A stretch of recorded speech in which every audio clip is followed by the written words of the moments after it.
Is Bitcoin rallying today? Nah. Bitcoin not really doing much.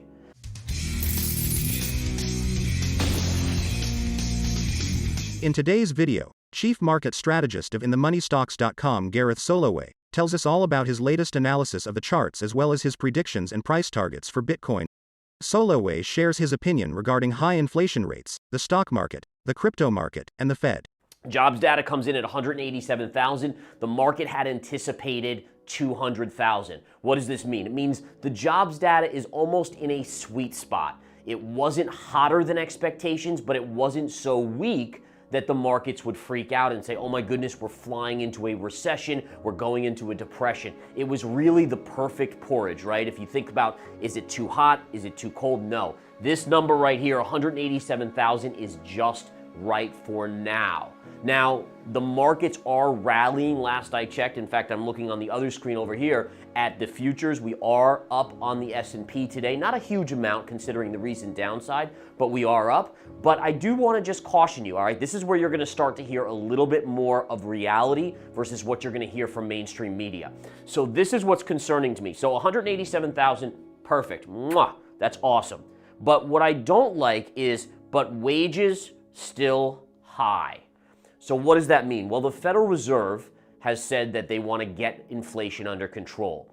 If wages are still, if there's still pressure on wages, then that means inflation may still have some pressure. So while the jobs data on its surface was a great number, underneath the surface, it may not be quite as rosy. Now, having said that, the market seems to want to rally today. In the overnight, the futures were up because of Amazon's earnings. Even with Apple down on earnings, and we'll cover the charts on those in just a minute, it still seemed like the futures want to rally. It's Friday, middle of summer. Who the heck wants a down day? The markets right now are aiming for an up day. We'll see if we get it.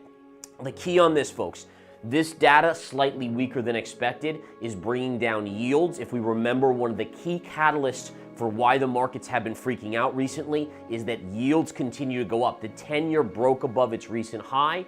That again has been problematic. Today we're seeing a small pullback in yields with this slightly weaker jobs number, and that's helping markets rally. All right, so we're gonna get into some charts now, folks. So this is the S&P 500. This is the pre-market data right here. So what we can see is yesterday after the bell, we had Amazon earnings. The S&P rallied up, or the spiders rallied up. We then came in with Apple earnings as Apple fell. We then floated higher. This morning we were up at these highs. This is 4 in the morning, by the way, 4 a.m. Eastern time. We then faded. The jobs number came out. We flushed initially. Now we're moving back up. This is the 10-minute candle. Each candle here is 10 minutes long. So right now, the SPY is trading at 450.80. All right, before we get into some of these earnings levels, and again, I have plenty of time here. I will cover everything. I do want to just go over the daily charts because I think Friday is going to be my day where I cover the daily macro picture, the big picture. So the first thing we see on the S&P, right? So we have this beautiful channel going all the way back to 2022. This is the low in 2022, right? The low in October. Now, by the way, do you know when yields topped out? Right here. As soon as yields started to pull back, that's when we got this uptrend. So again, that's something just to keep in mind as yields go up. Does it eventually crack and break the markets? Now, again, one of the things to watch for here, this candle right here, and again, I'm going to try to zoom in on this because it's so important. This is where the education comes in these game plans.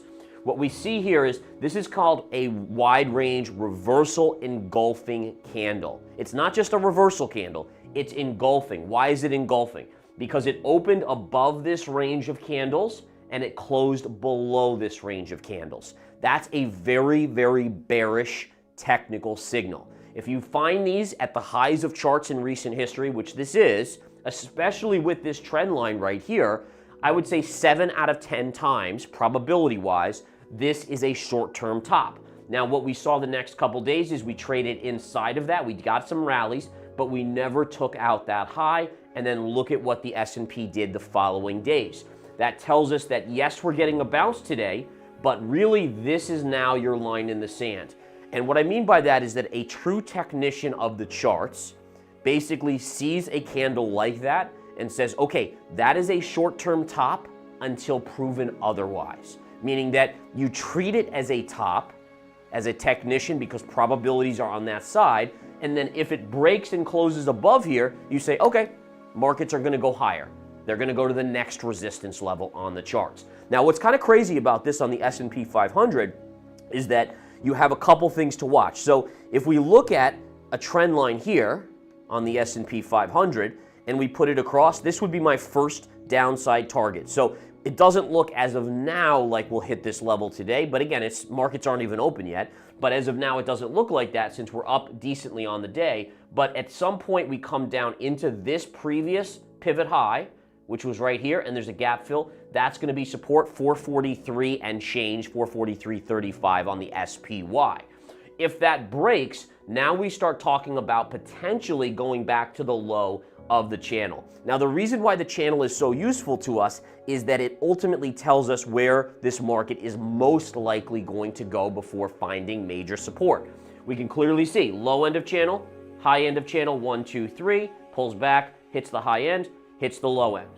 Goes up, hits the upside twice, pulls back. Now, it still could take a while to come down here, but if and when we come down here, that's going to be your technical support right there. Right now, we're talking around 420. It's upsloping. It's just below 420. But remember, this is an upsloping trend line, so every week that line goes up by a point on the SPY. The NASDAQ is trading up right now. The reason the NASDAQ's trading up is very simple. Why is the market overall trading up? That slightly weaker than expected jobs report. Let's zoom right in here.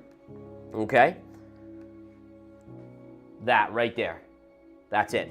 You want to know? I mean, I don't mean to simplify it too much, but this pullback in yields is giving the market hope, right? If we think about it right here, right?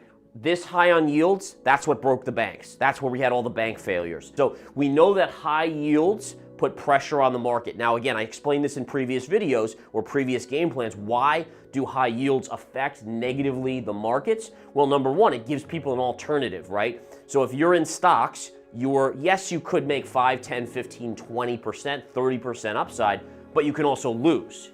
In bonds, there's a safety net, right? You're basically putting your money in. You're only going to get 5%, whatever it may be, but at least it's basically guaranteed. So the higher yields go, the more people in the market. If you have 1 million people trading the market, every time yields go slightly higher, there will be a certain percentage that say, I'm not going to risk it in the market anymore. I'm going to now move it to bonds. And that's the thought process there. The other reason why high yields is bad is because we live in a nation that is addicted to debt. And debt requires refinancing of that debt or more debt. Debt really begates or creates more debt. And at higher levels of interest rates, it's a higher payment. And it drags things down. Essentially, debt is a killer. It really is. It really, really is. Okay. So that's what we have going on here. Now, could it potentially help Bitcoin? Let's go to the Bitcoin chart. Okay, let's go to the Bitcoin chart here. All right, so is Bitcoin rallying today? Nah. Bitcoin not really doing much. You know, it's so weird to go from the most volatile market being crypto to a market that is almost not moving. Now, is it lulling people into a false sense of this market is dead? Yes, that's usually what markets do. At some point, this will wake up. I don't know where it will be. Will it pull back to the 27 and change level? Will it go down to the lows? Will it just start to break up? That's what we have to wait and see. But I'm not even going to spend a lot of time on crypto, guys, because frankly, there's not a whole lot to say. There just isn't.